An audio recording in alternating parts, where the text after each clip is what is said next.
Quero manifestar a grandísima honra que supuxo para min presidir esta institución, como é a Diputación Provincial de Lugo, dedicándolle intensamente estes 6 anos e medio da miña vida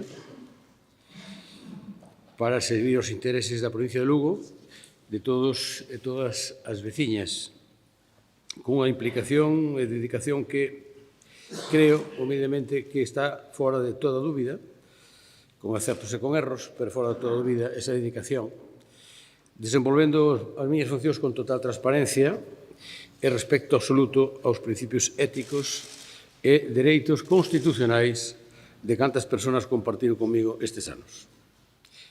Tiven o placer de presidir un goberno exemplar entre PSOE e BNG, tanto no traballo diario como na relación humana, respectando os acordos e a independencia de cada parte do goberno.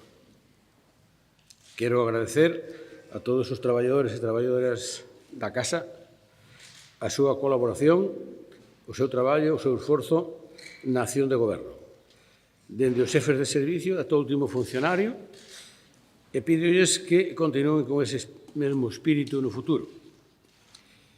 Do mesmo xeito, tamén quero mostrar o meu agradecemento aos asesores e asesoras que sempre estiveron onde facía falta e, por suposto, aos compañeiros e compañeiras que me teñen demostrado a súa lealdade.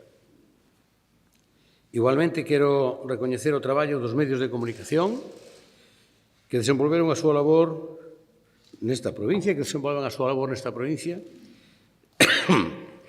que informaron dos asuntos desta casa e polo trato persoal que me dispensaron durante estes anos, que sempre foi respetuoso.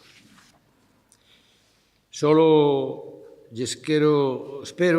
pedir humildemente que, cando todo isto se aclare e se demostre a miña inocencia,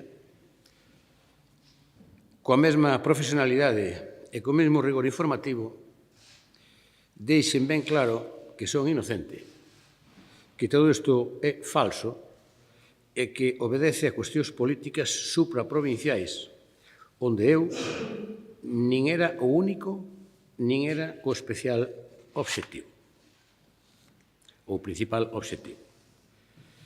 O dano está feito. O dano persoal, o dano político, o dano familiar, o dano social. Xa non ten volta atrás. A pesar da injustiza, que quedará en evidencia no seu momento, porque quen nada fixo, nada ten que temer.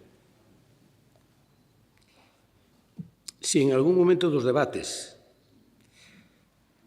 alguén puido sentirse ofendido, vayan por diante as miñas disculpas.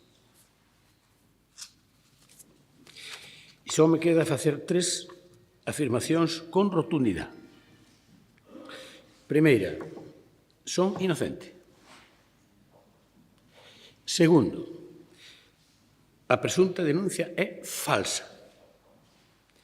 E terceiro, non pararei ata descubrir que é o que hai detrás. Nada máis, moitísima saúde e feliz ano 2026 e moitas gracias a todos. Levantamos a sesión.